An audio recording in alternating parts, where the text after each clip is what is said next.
Good morning everyone, তোমরা কেমন আছো? আশা করি ভালো আছো। আমিও ভালো আছি।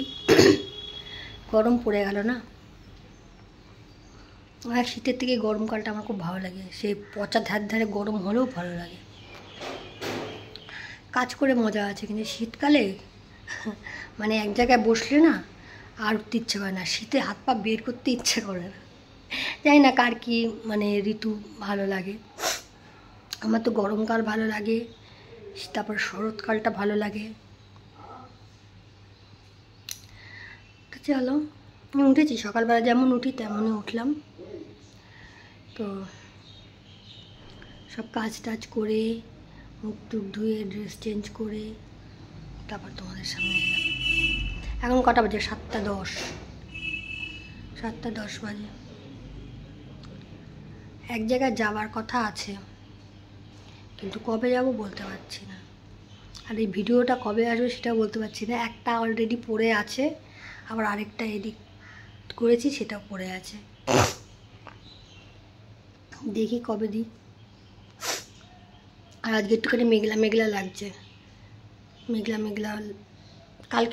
কালকে থেকেই, গতকাল থেকেই দেখছি মেঘলা মেঘলা। এখন উঠে দেখছি, সকালবেলা উঠে দেখছি পুরো মেঘলা মেঘলা লাগছে। জানি না, 7:10 হয়ে গেলে এখনও তো সূর্য মামার দেখা পেলাম না। একটু ভিউ নেই গো, কোনো এনার্জি লাগছে না, খালি ভিডিও করা একটা নেশা হয়ে গেছে। এই আর কি। হ্যাঁ, মাঝে আমি একটু ডিপ্রেশনে চলে যাই, ভেবেছিলাম আর ভিডিও করব না, কিচ্ছু করব না, কিন্তু কী করব, আমাকে টাইম পাসটাও তো করতে হবে বলো। এই যে ভিডিও করি, ভিডিও সব শেয়ার মানে করি তোমাদের সামনে, তারপরে ভিডিওটা শেষ করার পর তারপরে এটাকে এডিটে বসাই। আগে চেক করি ভিডিও, তারপরে এডিটে বসাই, তারপর ডাউনলোড হয়, তারপর আবার মানে ইউটিউবে আবার আনলিস্টেড করে রাখি। সেটাও তো একটা ভালো লাগে বেশ, এডিট করতে খুব বেশ ভালো লাগে। এডিট করতে সবার মতন তো এডিট করতে পারি না, যেমন পারি তেমন মানে করি। ভালো লাগছে না কেন যে ভিউটা নেই,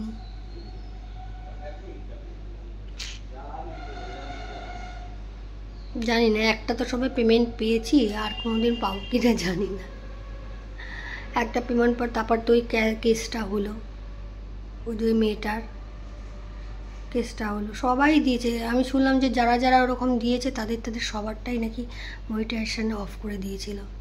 মানে মনিটাইজেশন না, আর্নিংটা বন্ধ করে দিয়েছিল। আমার যেমন আর্নিংটা বন্ধ করে দিয়েছিল, যেন $114 হয়ে গেছিলো।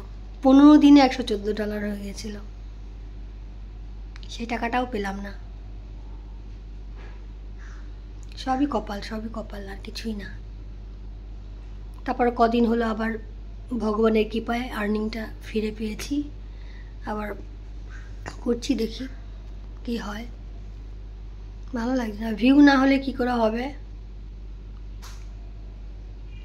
ইউটিউবটা দু রকমের, কেউ শখে করে, কেউ অভাবে করে, জানো তো। ইউটিউবে যারা অভাবে করে, যেমন আমি অভাবে করছি, ঠিক আছে। কার পয়সার দরকার নেই গো, সবার পয়সার দরকার আছে। কেউ যদি বলে না যে আমি পয়সার জন্য করছি না, আমি এর জন্য করছি না, ওর জন্য করছি না, এগুলো না ফালতু কথা, ঠিক আছে তো। এগুলো সব ফালতু কথা। এরা যেগুলো করে না তার ন্যাকামি মারে।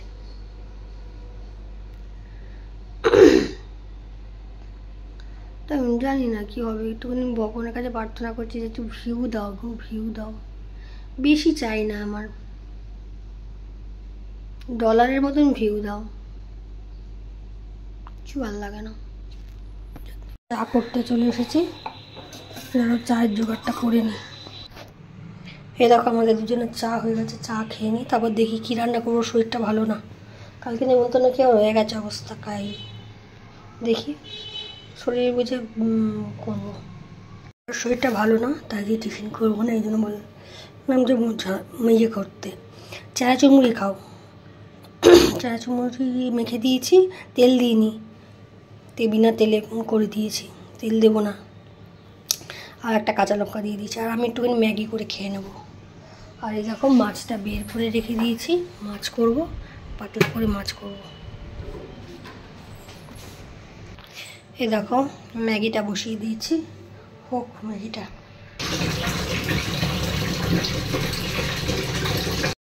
তো এই দেখো আমাদের টিফিন সব খাওয়া দাওয়া হয়ে গেছে। এবার আমি বাসনগুলো ধোবো, ধুয়ে তারপর সব কিছু করবো। মাছটাও বের করে নুন হলুদ মাখিয়ে দিয়েছি, সর্ষেটা ভিজিয়ে দিয়েছি, বেগুন ভাজা করবো তাই জন্য দুটো বেগুন কেটে নিয়ে নুন হলুদ মাখিয়ে দিয়েছি। পেঁয়াজ কুচিটা মাছে দেবো তাই পেঁয়াজ কুচি করে নিয়েছি। আর দেখো তেল দিয়ে দিয়েছি, তেল দেওয়ার পর বেগুনটাও ভাজা হয়ে গেছে আমার। তো বেগুন ভাজা হয়ে গেছে, তো এবার আমি আবার সর্ষের তেল দিয়ে দিলাম। মাছ দুটোকে ভাজবো, মাছ ভেজবো, ব্যাস। তো মাছ ভাজা হয়ে গেলে তারপর আমি কালো জিরে ফোড়ন দিয়ে পেঁয়াজটা ভাজছি। যে কোনো সর্ষের জিনিস রান্না করলে না সর্ষের তেল দিয়ে ভালো লাগে। তো আমি সর্ষের জলটা দিয়ে দিয়েছিলাম, সর্ষের পেস্টটা, তারপরে ফুটে গেছিলো, ফুটে যাওয়ার পর মাছটা দিয়ে দিয়েছি। মাছটা দেওয়ার পর ভাত ছিল সেগুলোতে জল দিয়ে দিয়েছি, আর চাটনিটা বের করে নিয়েছি, আর উচ্ছে আলু ভাজা ছিল সেটাও বার করে নিয়েছি। তো আমি উচ্ছে আলু ভাজা আর মাছ, দেখো মাছটাও আমার হয়ে গেছে, কি সুন্দর দেখতে হয়েছে। দেখো এবার আমি বাসন টাসন ধুয়ে গ্যাস ট্যাস মুছে তারপরে সিঙ্ক ফিক মুছে তারপরে আমি স্নান করতে যাবো। তো মাছটা দেখেছো কত সুন্দর হয়েছে, তো ঢেকে দিলাম, নাহলে নোংরা পড়লে তাহলে অবস্থা খারাপ হয়ে যাবে। তো দেখো আমার সব কিছু পরিষ্কার করা হয়ে গেছে, অলমোস্ট রেডি। তো এই দেখো আমার সব কিছু গরম বসিয়ে দিয়েছি, ভাত গরম হয়েও গেছে, এবার নামিয়ে নেব। তো এই দেখো গরম গরম ভাত, পেঁয়াজ, বেগুন ভাজা, চাটনি, আর ওই মাছটা নিয়েছি আর ওকেও দিয়েছি, ওকে দিয়েছি চাটনি, মাছ, আরও উচ্ছে আলু ভাজা আর গরম গরম ভাত। তো চলো খেয়ে দিয়ে নিই, তারপর দেখি আর কি কখন আসতে পারি। এই দেখো সন্ধ্যে 6:30 বেজে গেছে। তো খুব পিৎজা খেতে ইচ্ছে করছিলো, এই জন্য আজকে সন্ধ্যের টিফিন হচ্ছে আমাদের পিৎজাটার মতন বাজে। তো আমি নিয়ে নিয়েছি, দেখো চিকেন রাইস, আর আমার বর রুটি দিয়ে খাচ্ছে। ওকে দেখাচ্ছি না, খালি গায়ে বলে ওকে দেখাচ্ছি না, আমি দেখিয়ে দিয়ে দেখো রুটি দিয়ে চিকেন দিয়ে খাচ্ছে। আর আমি মাংস হলে আমি ভাত ছাড়া খেতে পারি, রাইস ছাড়া রুটিটা আমার অতটা পছন্দের নয়। তো চলো খাওয়া দাওয়া করে নিই, করে নিয়ে তো ভিডিওটা এখানেই থাক। যদি ভালো লাগে লাইক করো, কমেন্ট করো, জানাই প্লিজ সাবস্ক্রাইব করে দিও, সাথে থেকো, পাশে থেকো। আবার দেখা হচ্ছে নতুন কোনো ভিডিওতে, ঠিক আছে? শুভরাত্রি, গুড নাইট, ভালো থেকো। আর কিছু বলার নেই, আর কি বলবো, টাটা, বাই বাই।